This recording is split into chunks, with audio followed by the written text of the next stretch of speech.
গণভোট ও পিআর পদ্ধতিতে সংসদ নির্বাচন সহ ৫ দাবিতে প্রধান উপদেষ্টা ডক্টর মোহাম্মদ ইউনূসের কাছে স্মারকলিপি পেশ করবে জামায়াতে ইসলামী সহ সমমনা ৮টি ইসলামী দল। স্মারকলিপি দেওয়ার আগে রাজধানীর পুরানা পল্টন মোড়ে সমবেত হয়ে সমাবেশ করছে দলের নেতাকর্মীরা।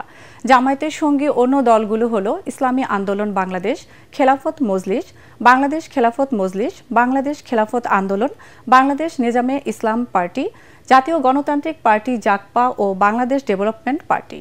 দাবি আদায় না হওয়া পর্যন্ত আন্দোলন চালিয়ে যাওয়ার ঘোষণা দেন তারা। আগামী জাতীয় নির্বাচনকে অন্তর্ভুক্তিমূলক করতে প্রতিবন্ধী ভোটারদের অংশগ্রহণ নিশ্চিতে উদ্যোগ নিয়েছে নির্বাচন কমিশন। দেশের প্রতিটি নাগরিকদের ভোট গ্রহণ নির্বিঘ্ন করার অংশ হিসেবে প্রতিবন্ধী ভোটারদের জন্য আলাদা সুবিধা রাখার পরিকল্পনা করছে নির্বাচন কমিশন। এ লক্ষ্যে রাজধানীর আগারগাঁওয়ে নির্বাচন ভবনে ইউএনডিপি প্রতিনিধি দলের সাথে আলোচনায় বসেছে ইসি। এতে সভাপতিত্ব করছেন প্রধান নির্বাচন কমিশনার এএমএম নাসির উদ্দিন।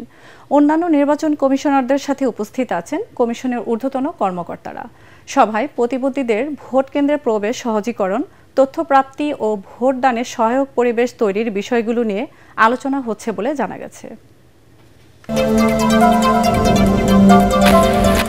নির্বাচনী জনসংযোগের সময় গুলিবিদ্ধ হয়েছেন চট্টগ্রাম মহানগর বিএনপির আহ্বায়ক ও চট্টগ্রাম ৮ আসনে বিএনপি মনোনীত প্রার্থী এরশাদুল্লাহ।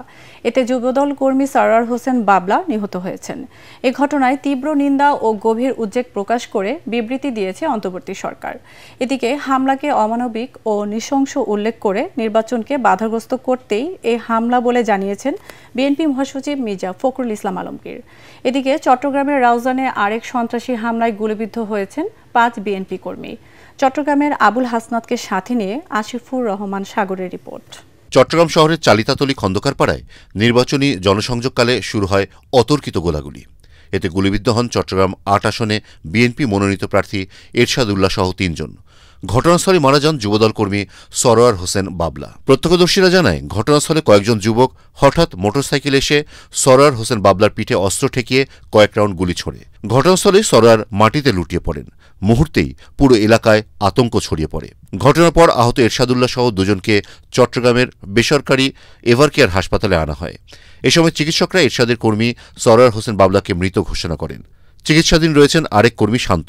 তবে এরশাদুল্লাহর অবস্থা আশঙ্কামুক্ত।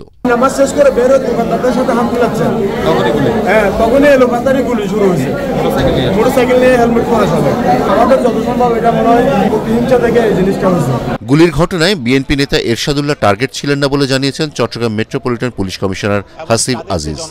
নগরীর এভারকেয়ার হাসপাতালে আহত বিএনপি নেতাকে দেখতে গিয়ে তিনি বলেন, প্রার্থীদের সব ধরনের নিরাপত্তা ব্যবস্থা নেওয়া হবে।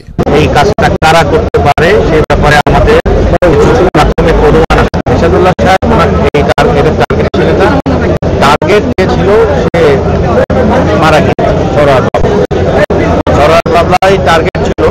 তবে এই ধরনের ঘটনা যাতে না ঘটে সেজন্য কারেক্টিভ মেজার যা যা নেওয়ার আমরা নিব। এই ঘটনাকে অমানবিক ও নৃশংস জানিয়ে বিবৃতি দিয়েছেন বিএনপি মহাসচিব মির্জা ফখরুল ইসলাম আলমগীর। তিনি জানান, দেশে অস্থিতিশীল পরিবেশ তৈরি করতেই এই ঘটনা ঘটিয়েছে দুর্বৃত্তরা। পুলিশ ও স্থানীয়রা জানায়, পূর্ববিরোধের অংশ হিসেবে কারাগারে থাকা চট্টগ্রামের শীর্ষ সন্ত্রাসী ছোট সাজ্জাদের গ্রুপ সরওয়ার বাবলাকে লক্ষ্য করে হামলা করে। নিহত বাবলার বিরুদ্ধে নগরীর বিভিন্ন থানায় হত্যা, চাঁদাবাজি, অস্ত্রসহ বিভিন্ন অভিযোগে ১৯টি মামলা রয়েছে। সহিংস হামলার তীব্র নিন্দা জানিয়ে বিবৃতি দিয়েছে অন্তর্বর্তী সরকার। প্রেস উইং থেকে পাঠানো এক বিবৃতিতে এই ঘটনার দ্রুত তদন্তের নির্দেশ দেওয়া হয়েছে।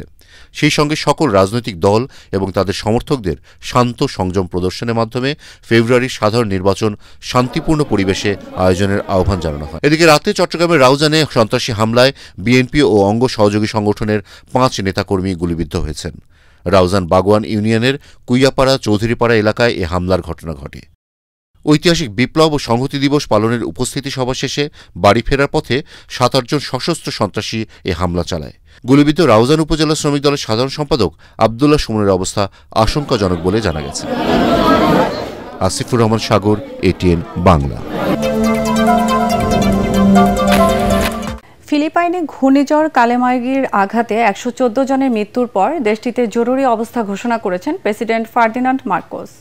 এখন পর্যন্ত 127 জন নিখোঁজ এবং বেশ কয়েকজন আহত হয়েছেন। ফিলিপাইনের চলতি বছরের সবচেয়ে শক্তিশালী এই ঝড়ে বাস্তুচ্যুত হয়ে পড়েছেন প্রায় 4.5 লাখ মানুষ। সবচেয়ে ক্ষতিগ্রস্ত দ্বীপ সেবুর একাধিক শহর পুরোপুরি প্লাবিত হয়েছে। এতে দ্বীপের অন্তত অর্ধশত বাসিন্দা মারা গেছেন। এর আগে উদ্ধার কাজে অংশ নেওয়া একটি সামরিক হেলিকপ্টার বিধ্বস্ত হয়ে প্রাণ গেছে প্রায় 6 জনের। গেল মঙ্গলবার ফিলিপাইনের মধ্যাঞ্চলে স্থলভাগে আঘাত হানে ঘূর্ণিঝড়টি।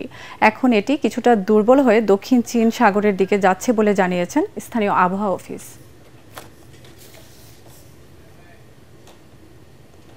দর্শক, পরবর্তী সংবাদ দেখার আমন্ত্রণ জানিয়ে এখনকার মতো শেষ করছি। এটিএন বাংলা সংবাদ ইউটিউবে দেখতে ব্রাউজ করুন youtube/ATN বাংলা নিউজ। ধন্যবাদ সবাইকে।